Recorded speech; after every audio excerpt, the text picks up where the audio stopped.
my mother's from South America. My father's from Washington, D.C.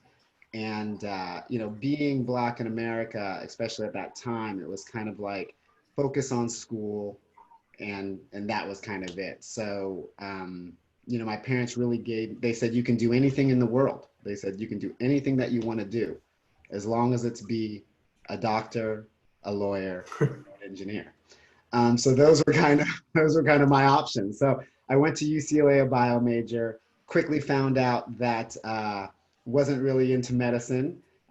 Switched, transferred over to mass communications, um, and graduated a mass comm major at UCLA. I left there thinking that I wanted to be in entertainment. Didn't really know much about entertainment, much like maybe a lot of you don't, didn't really have a lot of family member or really any family members at that point in entertainment, didn't know what jobs there were, really had no clue. So I started interned at record labels, kind of thought I was cute, did a little modeling and all this nonsense, but really didn't know what I wanted to do. So when I graduated, I actually interviewed at William Morris and some other places, but ultimately didn't start working in the entertainment business. My first real job was selling software. So after I graduated, I went and worked for a software company. I was a salesperson in a 50-person sales room, a lot like Boiler Room or, something of that nature. We literally were like dialing for dollars all day long. Um, I did really well. So in that group, I always tended to be number one with my sales. So I realized that I can sell. I got promoted 4 times in 4 years. And I literally went from like making calls in a call center to running a region of the country, which was the Pacific Northwest, which is where I'm from. I'm from Pleasanton, which is near Oakland, in Northern California. And so I said, okay, I can sell, and I like selling. I like people. I like selling truth, and selling that product was selling truth, because it really did work, and I used it all the time. Then I realized, though, I didn't really like what I was selling. So after a while, 9/11 came, and the tech business kind of went down. And so I got laid off with 150 other people. I started my own business doing the same thing, but while doing that, realized, I don't really like this software thing. Like, I like selling, but I don't like this software thing. So I called my cousin, who at that point had begun writing. So he was writing, I think, for The Practice at that point, or ER. And through him, I was able to again interview at William Morris. I had also known an agent, because between working for software and college, I actually did intern. I PA'd with a producer, and that producer was an agent, a gentleman by the name of Lloyd Segan. So he used to work at William Morris as well. So I talked to both of them, and through those relationships ended up getting an interview, and then ultimately a job in the training room at William Morris Agency. So I don't know if anybody knows what William Morris is, but it's one of the premier and longest run agencies, I guess, in the world. It is now since merged with another company called Endeavor. So now instead of William Morris Agency, it's called William Morris Endeavor. Anyhow, so I started there in the mailroom. At that point, both women and men were assistants. We're called executive assistants. There were not secretaries, but it was a grueling job. We literally had with mailroom, so we literally delivered mail throughout an entire building, and it was a known factor that people who started in the mailroom and new people to the building would maybe get blisters on their feet, because you buy these new shoes, you get these new suits, and you get all this stuff that you don't have. And then if you're walking all day in a new pair of shoes, your feet hurt, and they do blister, and all that was real. And I thought it was just a joke. But anyhow, so you go through the grueling task of moving from mailroom to eventually, hopefully, getting on someone's desk. That means working for an agent as their assistant. And when you're working for them as an assistant, you are then learning what they do. A lot of entertainment, as I think you guys are learning, is kind of about apprenticeship. So you learn what to do via working for someone that does what you may want to do. So I worked at William Morris and went from mailroom to TV lit to being an assistant in film. And at that point, film and TV were kind of divided. So I worked specifically for film agents. I did that for about 2 years. And then I worked for an individual that was both TV and film. So mailroom, film, packaging, and then TV and film. And then all that led me to a point where there was a writer's strike several years ago. I think it was around 2008 or so. And at that point, there was no one going to be promoted to be agent. And a lot of the agencies, because the writers weren't working, and a lot of the money that comes into agencies is through writers, because writers do make a substantial amount of money. They weren't really promoting anybody. So I had a conversation with the heads of the talent department, which is where I wanted to be an agent. And they said, listen, we love you. We don't know if it's going to happen this year. It's up to you. And even if it does happen, we don't know if you're the next one to get promoted. So I made a decision at that point that I love representing people. I love working with talent, but I was going to leave, and I decided to become a manager at that point. So I left William Morris, an assistant, although, you know, a veteran assistant, and work in, you know, a senior assistant or whatnot, almost to become an agent. But then I left and worked for a company called Untitled Entertainment, which is a management firm. And I left there and became a manager instantly at Untitled.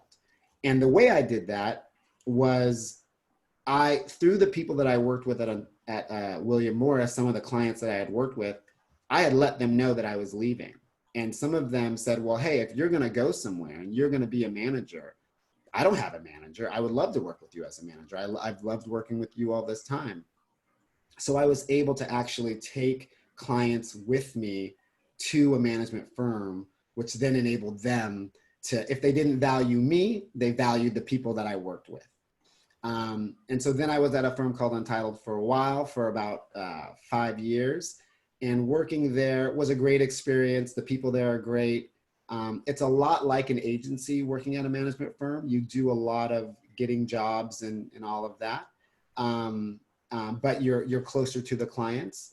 And ultimately, I realized that it was my experience and my relationships that I had gained at William Morris that really enabled me to make the calls and get the jobs I was getting. And people were returning my calls, and you know, the relationships I had was not because I was at Untitled. It was because Van Johnson knew them from before. And so once I realized that, I started kind of, to be honest, feel like, gosh, this company's kind of sucking all my money away here. So I made a decision. I had a conversation with them. That's, I was always above board with everything I've done and that I do. Had a conversation with them about wanting to change my deal or potentially leaving, do more producing and the like. And they said, listen, we really like you as a talent manager. We have someone here who's a producer. And so I said, okay, so at the next few months or whatever, I'll leave. So I left, started my own firm. That's the Van Johnson Company. And that was, I think it'll be 10 years next March. And, I've loved every moment of it. Never regretted it. And especially, it's interesting at a time like now where this pandemic has slowed business down to a halt, and a lot of the larger agencies, they first are about the bottom line. So they're looking at their employees and they're looking at what's coming in and they're saying, oh, sorry, there's a little redundancy here. And they're starting to cut people. A lot of my manager friends or people who own their own businesses are looking at me like, aren't you happy you did that? And I was like, yeah, I've always been happy. So that's the basics of the origin story. I'm here today and I love it. Annie, can I just jump in for 1 second? No. For my students, I will tell you it's a true story. Van and I were assistants together. I worked for a manager and he worked for an agent. And our bosses shared a client. And 15 years later, he reached out and was like, tell me more about Film2Future. I want to get back involved. And we hadn't spoken in a while because he was doing talent and I mostly do lit. So you never know what's going to happen. As we've talked about a lot, the business is very long. Yes, yes. Rachel, by the way, have you told everyone your origin story? Because you are also a rep. No, but I did tell them that this is what I actually do, and I am going to be on a panel, I think, this Saturday. Okay, well then I'll wait, but you should be jumping in. we are developing, shooting, and editing shorts. There's no extra. I know. We're in quarantine. That's it. Christine, do you want to go next? Hi, I'm Christine Holder. Thank you for inviting me. This is awesome. First off, congratulations to you guys for actually making something during this time when everyone says you can't make anything. So you are defying gravity. So I commend you all for that. And this is awesome. This is so great. I'm honored to be here. I think Iris wins best origin story of the day. Just gonna say. I am a manager slash producer, which is a bit of a hybrid job that's kind of evolved over the years. I own a company called Wonder Street, which formed right at the end of 2019, so right before COVID, which is a very interesting time to open a new company. I've learned. So I was formerly at a company called Zero Gravity. I was there for 13 years. I'm one of the founding partners. And this past year, I just realized I wanted to kind of take my career and the direction of the projects that I do in a different way. So we started Zero Gravity, and there's a few partners. Our office is in Culver City. We do film and TV production, and we also do representation of really everything. We have tons of multi-hyphenates, but writers, directors, actors, some sports people, some choreographers, but really small boutique kind of formation of this company. The company that I was at before was bigger, and lovely people, had a great experience, learned a lot, but just I think kind of what Van was just saying, some management companies tend to, these days tend to operate more like an agency. And so for me, I really wanted to scale it down and get super scrappy and super personal and very intimate. And that's what we're doing. So it's been good so far. Even in the age of COVID, I find that like we've been very resilient. And I'm constantly impressed by, just kind of our community's way of just rallying around each other and finding new ways to do things in uncertain times. So that's it's super cool. I love that about our industry. So my origin story is that, I have no entertainment background in my family. So unfortunately, I wasn't blessed with any kind of nepotism. I have a lawyer dad and a mom who's in administrative work in the health industry. So I realized very early that I was in love with the theater. So I went to I did theater my entire life growing up, and then I went to school in New York at a place called American Academy. They have one in LA as well. They're slightly different, but the same, but different. It's a New York versus LA conversation that we could have all day. But I went to the New York side, and then, it was the 90s in New York, and it was fun and crazy. And we needed to find an apartment because school was starting up the next year. And I had already finished school, and we were like 15th in line for all of these apartments. And my friend and I, we were sitting in St. Mark's Place, this little restaurant, and there was a girl next to us, and she was blonde and tan, and she looked happy, and she was so anti-New York. And we said, who are you? What do you do? And she said, oh, I live in LA, and there's huge apartments and agents waiting at the airport and producers just handing out jobs and opportunity. And I looked at my friend and I said, we got to get out of New York. And we literally got in a Chrysler LeBaron convertible a la Thelma and Louise, and took 5 days and didn't think about it, and drove out to LA, and had no connections. And surprisingly, there were no agents waiting at the border, or producers with opportunity. And so we just kind of came here and didn't know anybody, and just started to make our way. She since she lasted about 2 years and went home, and then I kind of was, this was kind of the last house on the left for me. So I ended up staying and just trying to figure it out. And I went into production. So when I first got here, I was a PA on tons of big studio films, and I would do anything and everything they asked of me, including, delivering scrambled eggs to this I won't mention the name of the actress, but this very well-known, iconic actress who proceeded to shut the door behind me and throw the eggs at my head and tell me to get out. And I said, that will be one day a story that I will laugh about, and it will be one of those things where I fully feel like I've earned my stripes. So, I think we're at a time where you could do that. Thank God that's not okay anymore. It wasn't okay then, but now we actually we feel that we can say it's not okay. And we don't have to accept that kind of behavior, which is amazing and tremendous growth. So, and then I went from production for a few years, and I really liked kind of the people aspect of the business. And so I decided that I would be a great fit in publicity. So I worked at BWR, which is a big publicity place here in LA. And I worked in TV publicity there. And I was on the Bernie Mac show and Tracy Morgan show and American Idol. And I worked for Aaron McGruder, who's the Boondocks writer. And so I got a real great education in kind of top to bottom marketing and PR and just client relations. And then I met a cute boy, and that boy said, I'm a manager. And I said, what does a manager do? He said, it's kind of like a manager's like a publicist, but there's no ceiling on what you can make. And so he said, you should come and be a manager. And I said, great, do I have to take a test?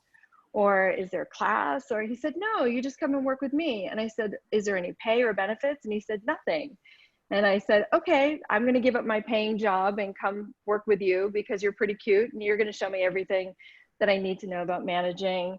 And we ended up building a company together, and we now have been married for 15 years and have 4 children. So it's been a journey. And Van was talking a little bit about the writer's strike in 2008. And I was just thinking, I think that's really the time that we had to kind of pivot in our business. And I'm sure there's many times before, but that was really the time that I remember that the traditional way of doing things that we knew or we had become accustomed to kind of shifted and changed. And so in 2008, I really started working hands-on with the writers that I represented and also writers outside of the company.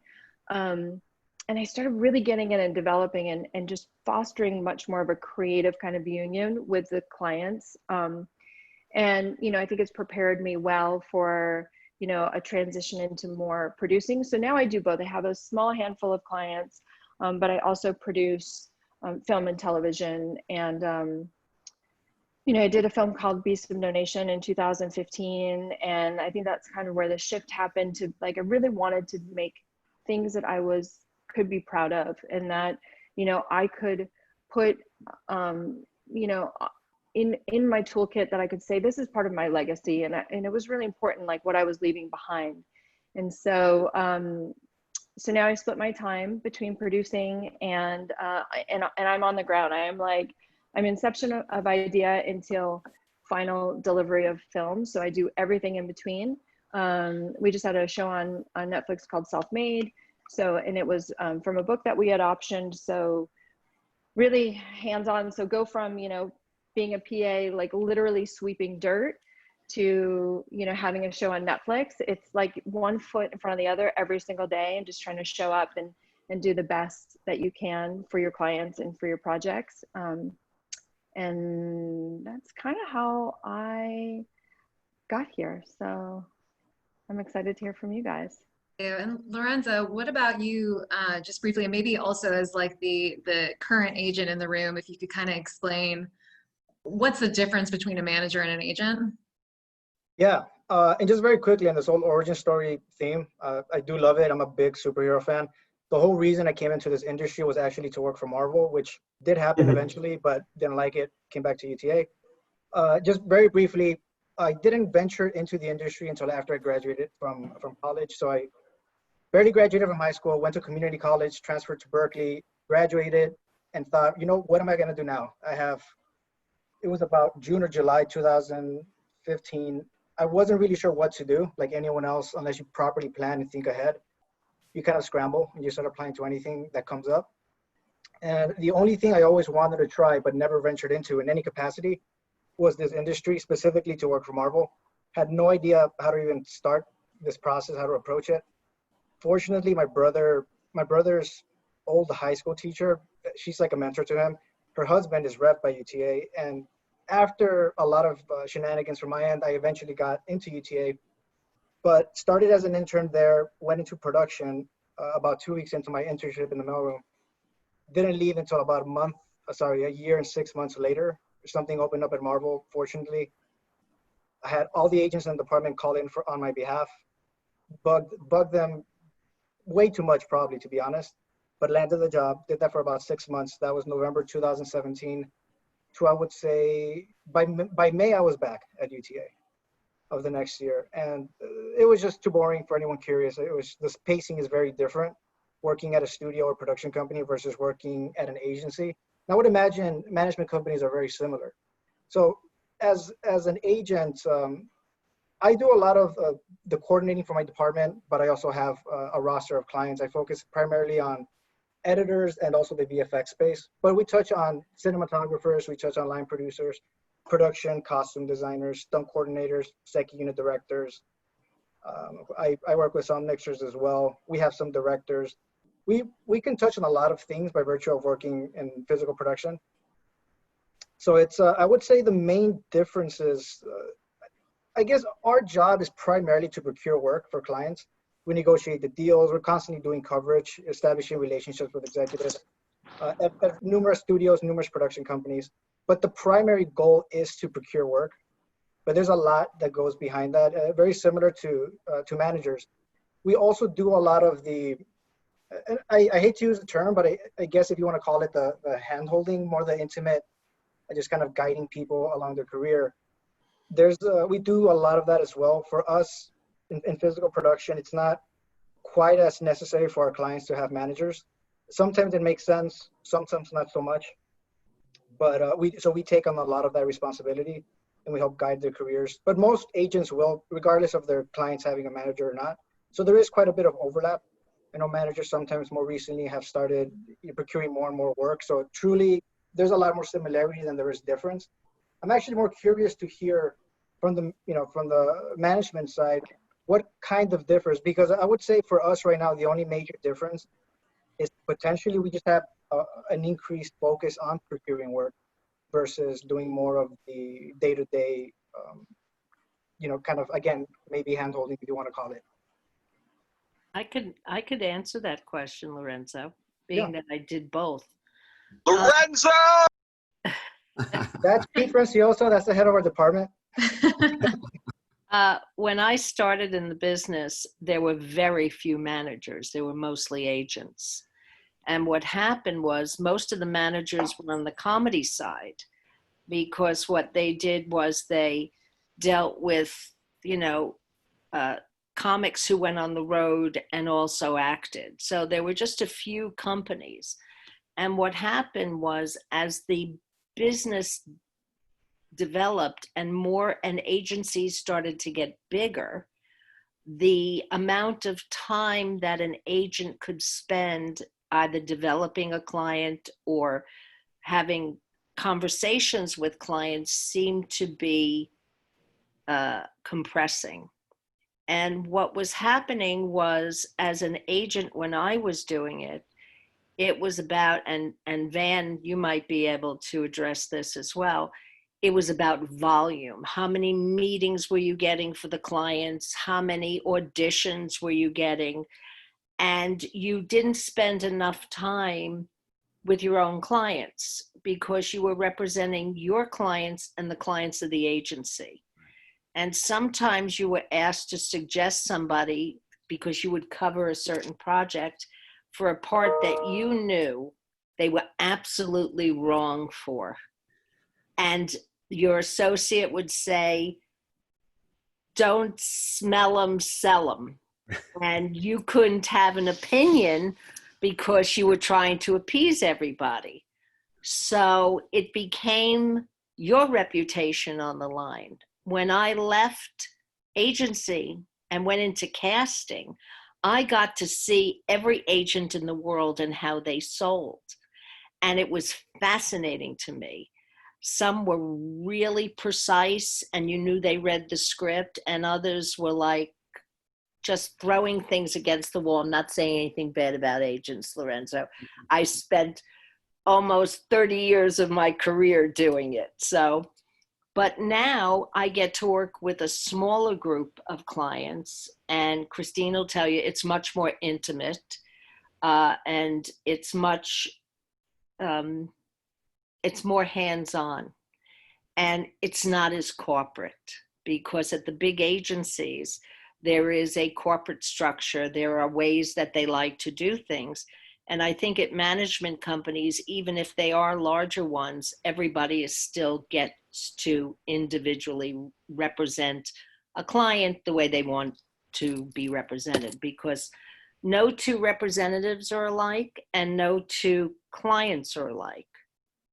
So That's exactly right. I think that's a very important point. It's every agent in our department, for example, we have our own unique way of doing our own business, navigating the business, how we pursue people, who we pursue, how we do coverage, how we interact with clients, with executives.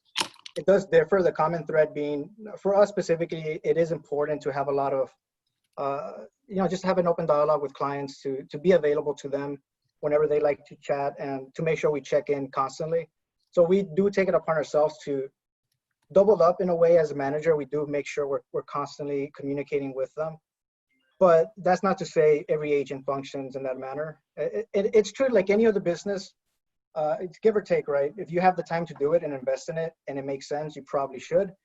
But if it's pretty much just a volume-based thing and you don't have the time, right? You have to put in these other 10 calls. You can't spend an hour with a client. That can also be true. So there's a little bit of everything Iris said is true. You'll find it all across the business. Whether And there it's is UTA, WME, ICM, doesn't really matter. And there is, I think, a lot of overlap between the roles of an agent and a manager, but there is a legal distinction as well, as like the lawyer on the call will say, which is that agents are actually, if you want to become an agent in California, that's actually a regulated field. And there's something called the California Talent Agencies Act. So if one of you guys tomorrow said, I want to be an agent, you couldn't just be an agent, you actually have to have a license. And getting the license has all these steps to it. So what's emerged is that there are these big agencies, UTA being amongst the big ones. What it means is that, and the reason why they had that act is that there were a lot of unscrupulous, kind of like the casting couch idea, where it's, I'm going to get you a deal and you pay me 90% of your money that you make for the next 20 years or whatever. So the state came in and everything is very regulated. There's a cap on the fees. You can only charge 10% of what someone makes. And if you have the license, then you're able to technically procure work, get jobs. And so what that means is that technically, if you're a manager, you're not supposed to be procuring jobs or getting work. So that's what I think Lorenzo was saying, that you have more of the intimate relationship. What actually has ended up happening is that as the manager, you have what people often think of is that the agent gets, and this is very simplistic, but the agent gets the job. If you have an actor, you're setting up the auditions to get that next TV show, and the manager is sort of thinking about the long-term career strategy. How does this next job fit into the big picture of where this person wants to go? And there's a lot of overlap in that. And I think, managers actually do a lot in procuring jobs, because that's kind of your function. If you're on the team, you're doing that. But legally, there is, supposed to be a distinction there. So, I think it's hard to sort of come to grips with what a person actually does. And I feel like the easiest way to sort of get it is to just say, can you walk me through an actual normal day in your life and what that looks like? So briefly, I would love to just hear from each of you, what did you do last Tuesday? And, from when you woke up to when you went to bed, and what does that look like in terms of your day-to-day of your job? And we can go back to Christine, maybe. Do you want to start us off? Sure. Last Tuesday, I have no idea. I don't remember, but I can tell you what I did today. Every day is a blur.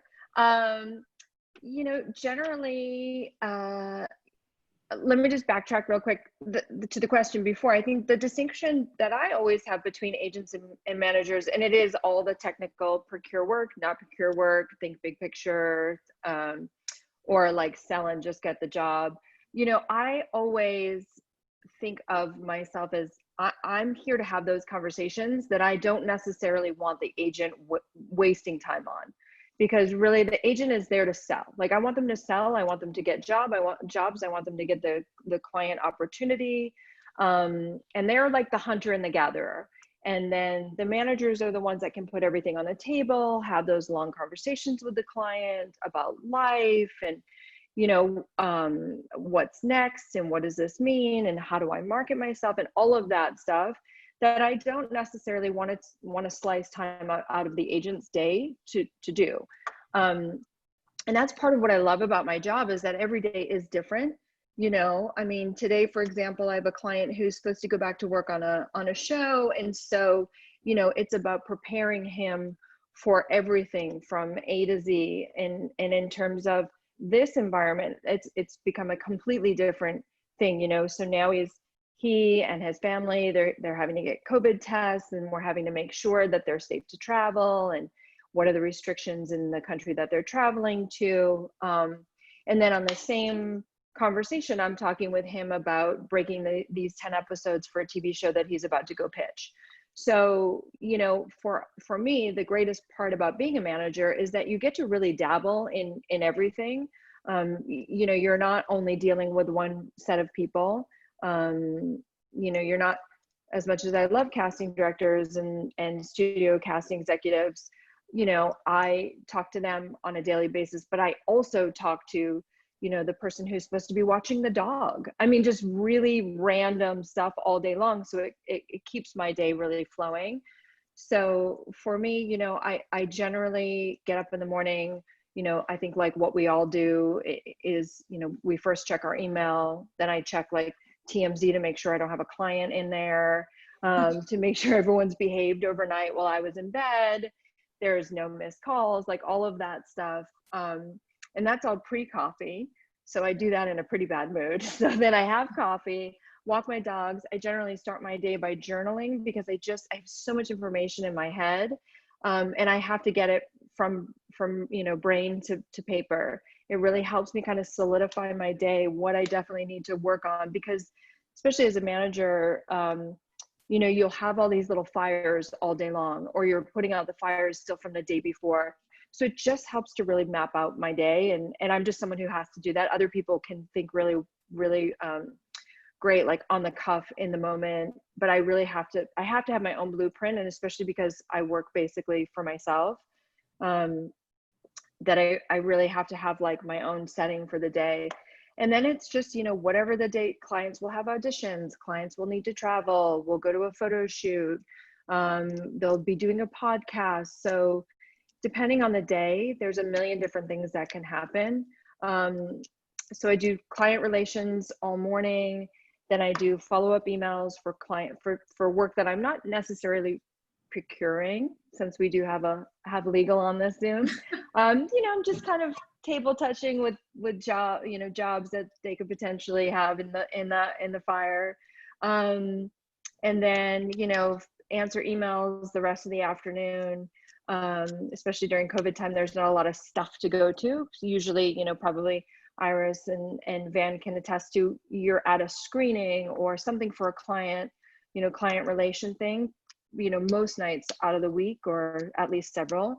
And then, watching and consuming as much content as you can and reading as much material as you can before you pass out, which usually happens, until at least midnight, and then going to bed and doing that same kind of controlled chaos the next day. Yeah, I think that is like a cool piece of representation, that like, this is not so much from the lawyer's perspective, but in terms of like agents and managers, is that I don't know if there's many other jobs where most of your job is reading scripts and doing social stuff. It's like breakfast, it's lunch, it's dinners, it's coffees. It's like you're out every night, you're at premieres, you're at screenings, you're watching stuff. And all of that is work. It's part of your job, which I think is kind of cool. That I don't think there's like a lot of jobs that are like that. I mean, how many times do you say like, I get paid to do this? Like, this is my life? Yeah, I mean, I think that's Cool. kind of the coolest part. Actually, maybe we can move to another question. I'm curious from you guys, what types of clients do you represent? Like, how do you get your clients? And like, what is your day-to-day relationship with your clients? Like how often do you talk to them? Like, what is that like? Van, do you want to lead us off?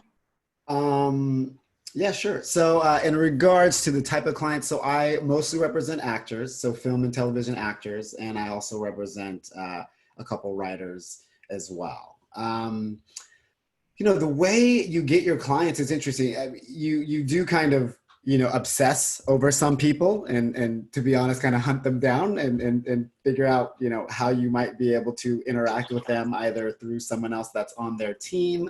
And you would track, you know, you kind of like track where they are and what's going on with their careers and then try to get in touch with them. So I've done that as well. But a lot of clients I get through referrals, you know, through agents I work with, through attorneys I work with, through publicists, through other clients yeah, as well. So, you know, I realize this business is, there's a lot of referral and it kind of does help because if I'm not tracking someone down, you know, there are a lot of unsolicited, I mean, people want to be, we're in Los Angeles, right? And to be an actor, to be a writer is, you know, people think it's the most wonderful thing. So there are a lot of unsolicited emails, a lot of unsolicited calls, and a lot of people that want to be represented. And it's hard I literally will delete unsolicited emails and not return unsolicited calls because there are so many referrals already that I still have to like look through and discern that for me to go through someone that is just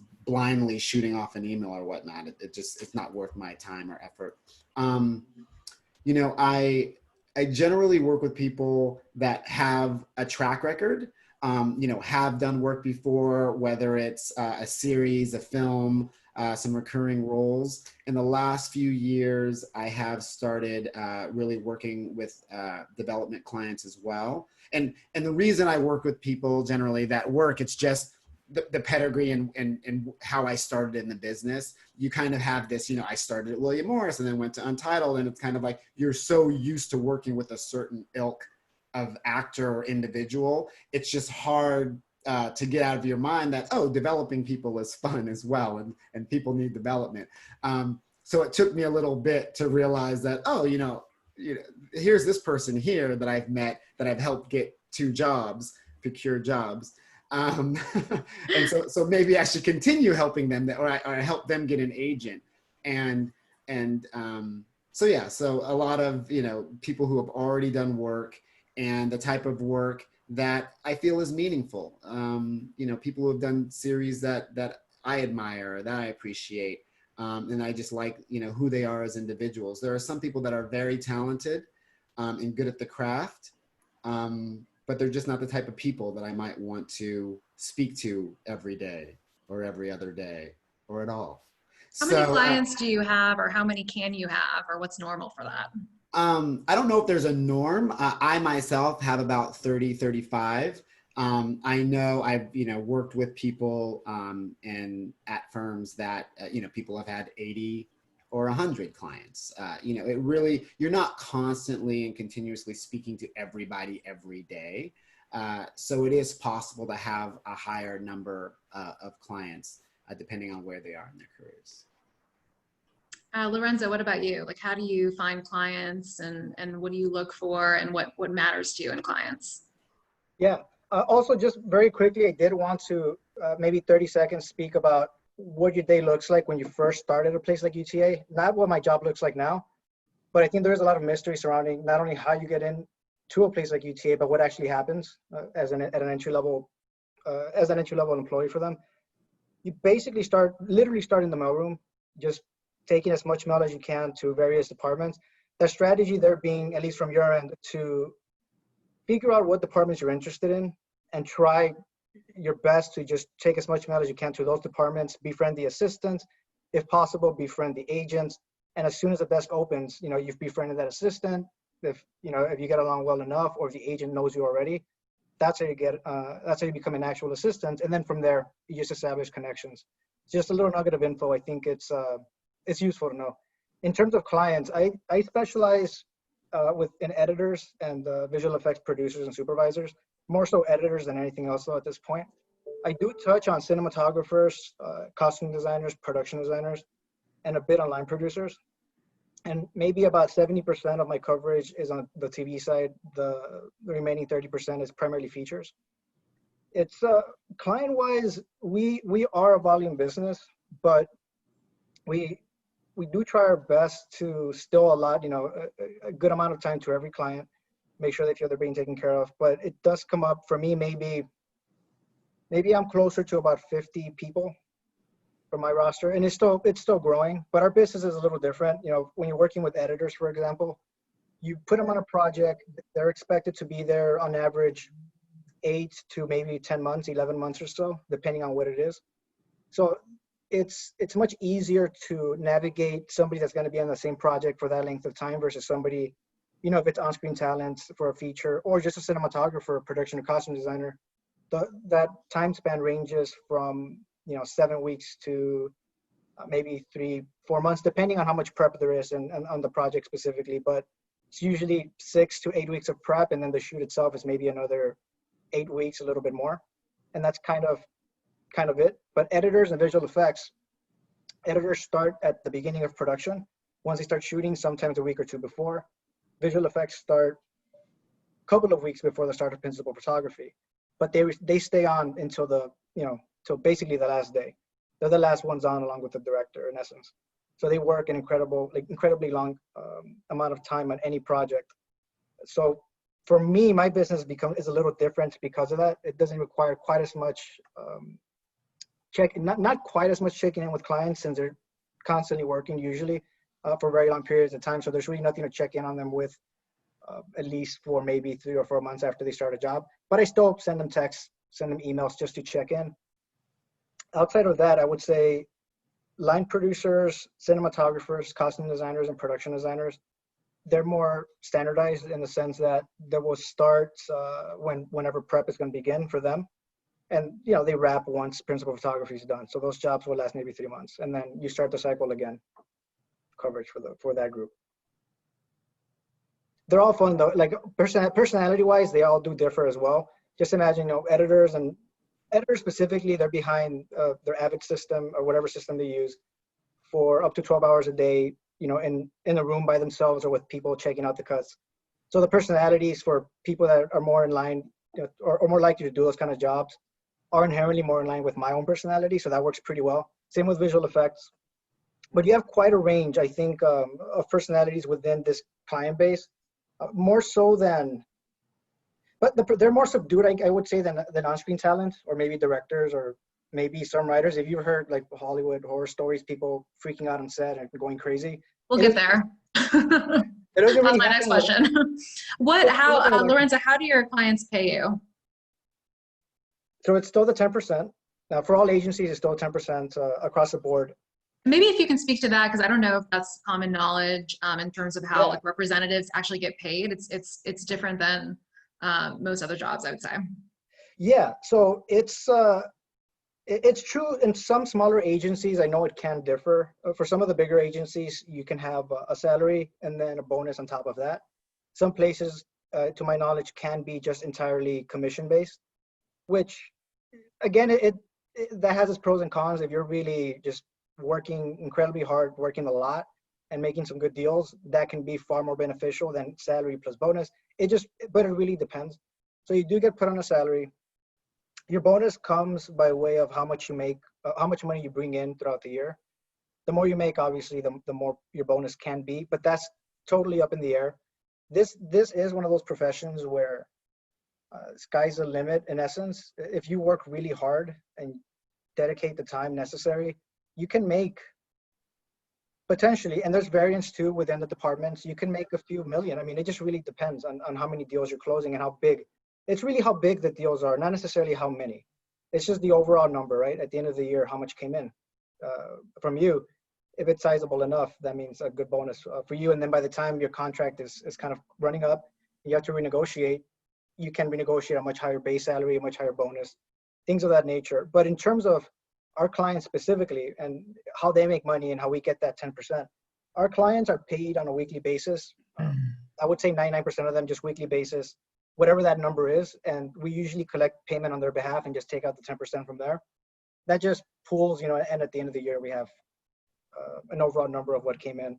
But it's clients pay us 10% and our salary is dependent on, in part, when you're starting, there is a set salary and a set bonus. After that contract is done, it's really up to you and what you can negotiate. Yeah, it's so, as Lorenzo was saying, the custom and practice, and there's some like variance, obviously, is that most agents work on a 10% commission, as well as managers, at least with some variance if you're representing like influencers or digital talent or that kind of a thing. What that means is that if you negotiate a deal for your client to make $100, you're going to get $10. As the lawyer, I work on a 5% basis. So that means, I would get $5. So I think it's a really interesting structure as a job because there can be not that big of a difference between, like, let's say you're doing an acting deal for someone to go, into a movie. That person could be making $1,000 for the movie, in which case I would be getting 5% of that. Or it could be someone like a Dwayne Johnson and you could be making $25 million for the movie. And from my perspective, as the lawyer, the workload is going to be pretty similar, but on one of those, I'm going to be making way more than on the other one. So it becomes so important. And that's, I think, part of the fun of the job is trying to find clients that you think are really going to pop and be able to be like super successful and make a lot of money. And I think that's why so much of the job is like socializing and like the lunches and the breakfasts and the drinks, like we were talking about earlier, because you want to have those relationships so you can get those clients that are going to be making the bigger deals. But it's a different mentality than I think a lot of jobs. And it's, whether you gravitate towards that or not, I don't know, but it is interesting. Iris, I would love to hear a little about your day-to-day life. And also I would love to hear, because I think you have amazing stories. Like if you have a pinch me, like Hollywood moment or like a Hollywood horror story, you already mentioned with the secretaries and you not being able to carry the film, which was terrible enough, but I would love to hear some more about that. Oh, you're on mute. Hi. My day is kind of typical to Christine's. When I did go to the office, I was usually in the office by 8:30, 9 o'clock, because I like to read in the morning, because at night, after being on the phones all day, my head just can't adjust to it. I do the same thing. I call clients, I call casting directors. I always make a list of 10 things to do, or as many things that I need, including something personal for myself. We forget that we need to go to a doctor's appointment or we want to get our hair done. And one of the things that's really important after doing it as long as I have, to do a little take care of oneself. You got to go to the dentist. You got to go to the eye doctor. These are things that you forget because you're so busy taking care of other people. And that's not good. That's not a life. I came up in a time when the women's movement told me I could have it all. Well, they lied to me because I could have it all, but I couldn't have it all at the same time.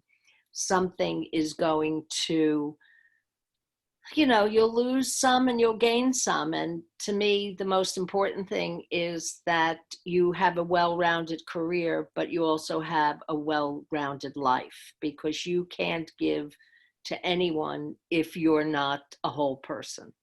So I talk to clients, I talk to agents, I talk to lawyers. I always try to reach out to somebody I'm thinking about, even if I have no business with them. If I saw their name on a casting director, or I thought about somebody, came into my head, reach out to friends I haven't spoken to in a while, either in the business or out of the business, because you never know what that's going to happen.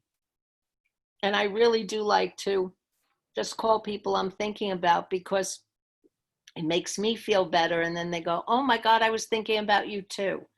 So it's all about relationships in this business. And then I try to read as much as I can. I watch as much binge-worthy television as I can. I get clients the same way Van does. You know, great moments. I've had so many. Clients nominated for Emmys and Oscars and Tonys, and you know, the clients who aren't nominated, like yesterday when I thought they should have been. You know, it was a hard day. I had one client nominated and I had two clients not. So the interesting thing, and I think Christine and Lorenzo and Van, even though you had this one nomination, and it's major and it's so exciting, you have this pit in your stomach about the two that didn't get nominated. And it lasts a long time, because this is a very personal business, being a representative, whether you're a lawyer or a manager, or, you know, an agent. It's so personal. You take that person's pain, because you have to tell them you didn't get it. They went another way. They didn't like your script. They don't think you don't have as much visual effects experience as they need. And it's hard. And it's not for the weak of heart. I mean, I have clients who just were at the star. They're just about to pop because you got them there, and then they leave you for someone else. And somebody said, how does that happen? And as an agent, it happens more than a manager. In the agency, it's always because somebody asked them. Somebody told them they could do something better for them. Managers have different, you know, it's a little different. We don't poach from each other the way agents do. If someone has a manager, you don't, at least I know, we don't call that person. It's a much more honor among thieves, as they say. But I've been doing this, I'm going to tell you guys, and I can't believe I'm going to tell you this. I've been doing this for 40 years.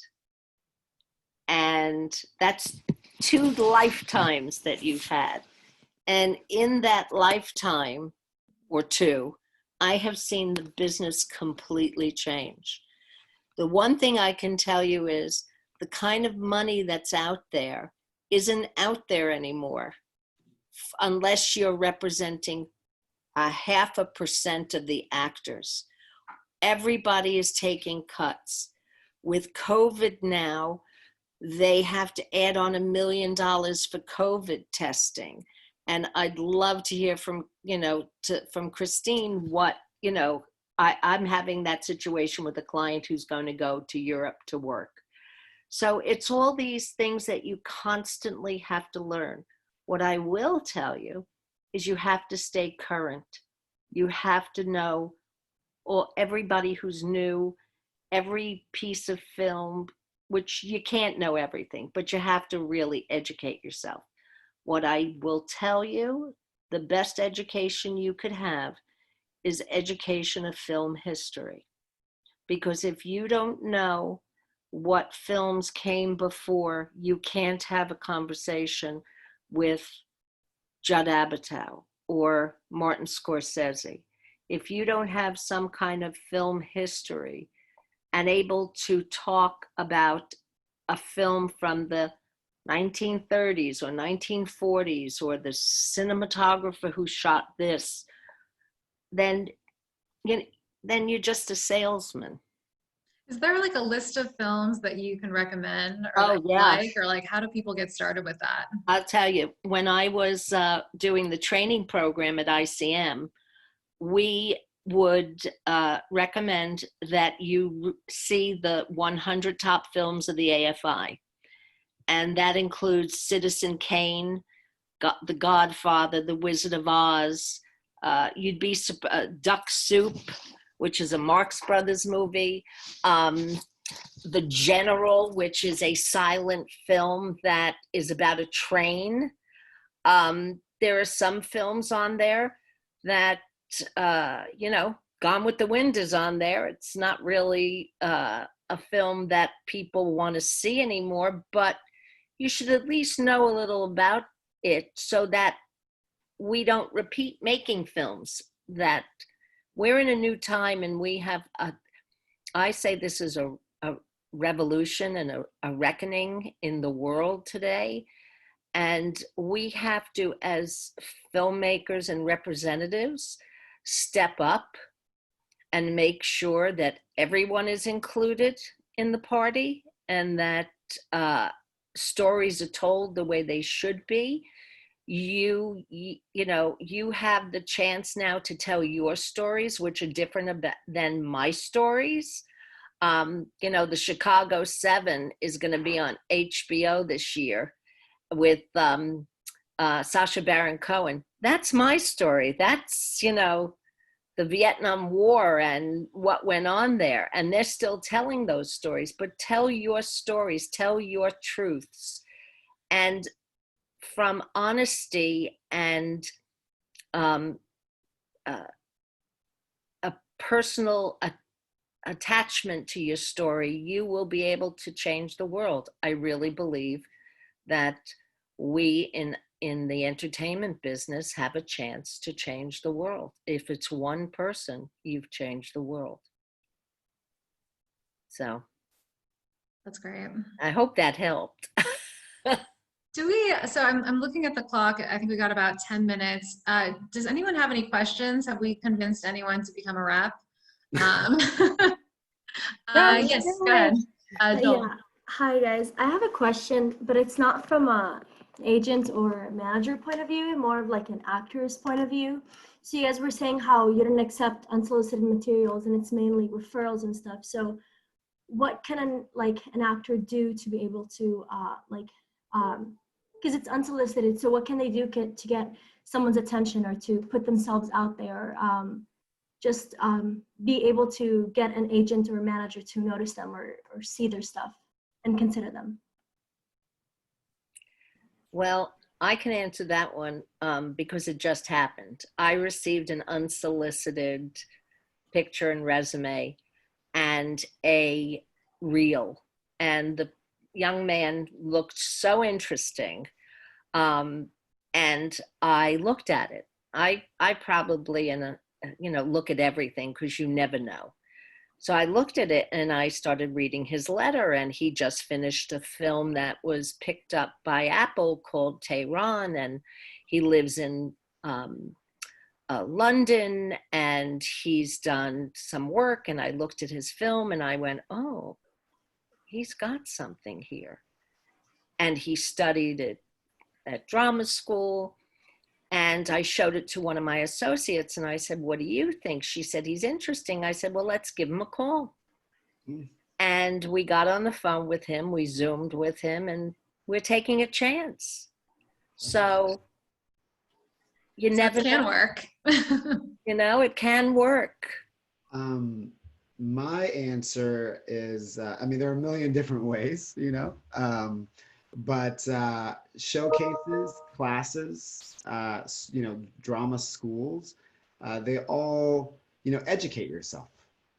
Go out and do it. If, you know, I always say, if you are, go be, you know, you're an actress or you're an actor, get together with your friends, put together a short, put it into a festival. You know, sign up for it, go to drama school, go to, you know, ABC, CBS, all these networks, they have these showcases that they put together that have people there that, you know, are unsigned and have not done a lot of work. And reps like me, we go to those showcases. And I would say that's, a good way. Good question. Thank you. Does anyone else have any questions? By the way, if you don't want to like speak, you can also write it over in the Zoom chat, and we can read it out. But anybody else have? I'm looking for like raised hands or something. So I have a question for I'll ask Christine. What's like one piece of advice you would give to someone who wants to get started in the business as a rep? Like what's the best path? Ooh, best path. I think that there's a lot of different paths. I think Iris touched on before, this is such a business that is built on relationships. It's really beneficial to, find people who have trudged the road before you and to ask them, how did you do it? Can you give me some advice? Can you introduce me to somebody? And just be willing to be humble and to be right sized, I think is really important. And to be coachable and teachable. I think and you have to also kind of understand like where your strengths are. Like, I don't think that I would have done well in an agency training program. I don't necessarily have that kind of stamina. Like, I have total ADD and I would have been all over the place. And there's a part of me that says, oh, I wish I had done that. And it's, there's like a regret about that. But, my path is my path. And I don't know that I would have actually continued on, this journey if I had done something that wasn't really truly authentic to me and to my personality. Really, I think develop an insulated arena where you have people who love you and support you and who want to lift you up. This business is very competitive and it can get downright nasty sometimes. I'm so touched by Iris's, kind of dedication to bring, an open heart to this business and to really, talk about the fact that as reps, and as managers in particular, we don't poach from each other, and we do have kind of a gentleman's or gentlewoman's, code. And I think it's important to maintain that, even when the world around you seems like maybe you get ahead faster by doing it, in a way that's not necessarily honest or with integrity. Like, really just, sometimes the slower boat is the better way there. Just showing up, doing your best every day, being humble, staying teachable, and really like looking what you can do to better a situation, not only about like, what can I get from this person? It's what can I give to this person and what can I give to them and how do I leave this situation better than I found it? Yeah. Lorenzo, same question. How do you end up an agent? What's the best way? It's look, it is tough. I'm not going to sugarcoat it. It's not for everyone. It's not because you can't actually do it, but it is a lot like a personality fit. You have to be willing to basically make this part of your life. It's not a 9 to 5. It'll become a massive part of your life. There's no question about it. That's the way you become really successful at it. There's no doubt in my mind, if you just wanted to treat it like a 9 to 5, you can make it work, but then your income will probably be capped pretty severely, and you just don't develop the right connections. Everyone else functions with this mentality of like, this is my life. I work basically 24/7. So if you don't do that coming into it, it won't really help you very much. It'll be to your detriment. But if you can kind of wrap your head around that and be okay with the fact that it's such a personal thing, both emotionally and just by the sheer amount of time it takes to do the job properly. Definitely look into agencies, of course, like going into a mailroom. That sounds very obvious, but it's all these major agencies, they all have mailrooms. Some of the smaller ones have mailrooms as well. It can be pretty hard to get in without having a connection. I will tell you, I'll be any of your connections. You have to talk to me. I need to get to know you better before I vouch for you, but reach out to me. You can all have my email. Whoever has it in here can send it to you. I don't mind at all. You can reach out with any questions later. But it truly, by and large, it happens by having a connection at an agency, somebody that can vouch for you, that can forward your resume. That's where it starts. Very, very few people get in without those kind of connections. I got in with a connection, although I did some work before that to kind of prove to myself and make sure I wanted to take this path. And I have a few friends that have gotten in without it, but we also get thousands and upon thousands of applications. The percentage is actually, it's harder to get into UTA than it is to get into Harvard. Like that, it's kind of crazy what the numbers are like. And it does vary by year, but it's that connection. The second part is, and I love what Iris mentioned earlier, this is very much, not only time consuming, but it's emotionally draining. It takes a lot from you as a person to do this, or it can at least, not always, to do this kind of job properly, because there's so much that happens that's so personal to the client. It inevitably becomes personal to you, especially if you befriend your clients. I have a tendency to befriend almost all my clients, and I take it personally. You know, they don't get a job, I get bummed out, they're bummed out. But, you know, as their agents, I navigate that professionally. But it takes a toll over time, right? There's just a lot of, there's more disappointment usually than there is actual wins, but it's those wins that are so valuable. I would say you have to be very tenacious and just willing to put your head down and just grind it out. Every assistant, as you're going up, every assistant I've met, it happened to me too. We've all gone through this weird, maybe about close to a year into being an assistant, you have like a quarter life crisis, I like to call it. Most people are around between 23 and 25 when that happens at agencies, and you start questioning everything. Like, why did I go to college? Just to set meetings for somebody, to pick up the phone for somebody, to grab lunch for somebody?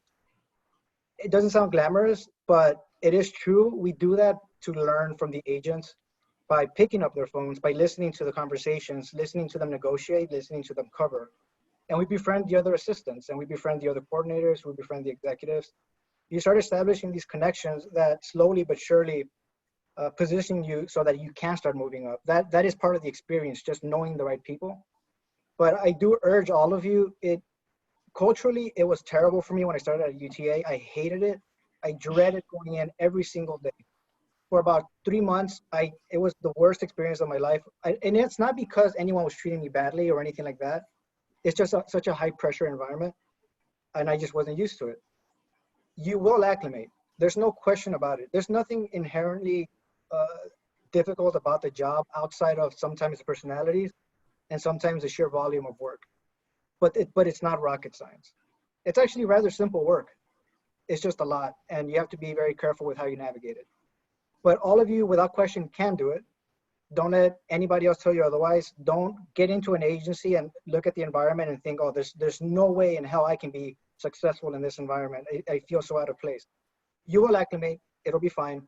It is our time to shine now. Like, just go out there, be fearless. And you have my email. So if you ever are interested or have more questions about working at an agency, don't hesitate to reach out. And I mean that. You have to be relentless in your pursuit to do this. And be relentless with me if you actually want to work at UTA. Bug me. We all get busy. Sometimes I get thousands of emails. Every couple of days, my inbox goes up by a couple thousand emails. Sometimes things, take me a little while to get back to, but don't stop bugging me if you really want to work at UTA or just have questions about that kind of experience in general. Yeah, I think that's great advice. Don't be afraid of the cold call or the cold email. And if people don't reply, don't take it personally, and don't be afraid to send the second email, the third email, maybe by the fourth. It's a little creepy. You can stop there, but definitely a couple emails I think is okay. So anyways, I think we're about at time, right, Rachel? I was just gonna jump in and say that's kind of perfect because we are having a whole another panel about how to write the cold email, how to make the cold call, how to do the mock interview, we're gonna have a resume and portfolio class, all the things you need. But this was so great, and for all the students, just know I lasted a year at Endeavor before I left, but you can last. You can get through it. And then I was like, nope, not for me. Never want to work at an agency again. But this was so great, and we're going to talk about this a little bit more later. But as our students are finishing up their shorts, these are the first gatekeepers you will kind of run into, our managers and agents and lawyers. So Super helpful info. So a huge thank you, panelists.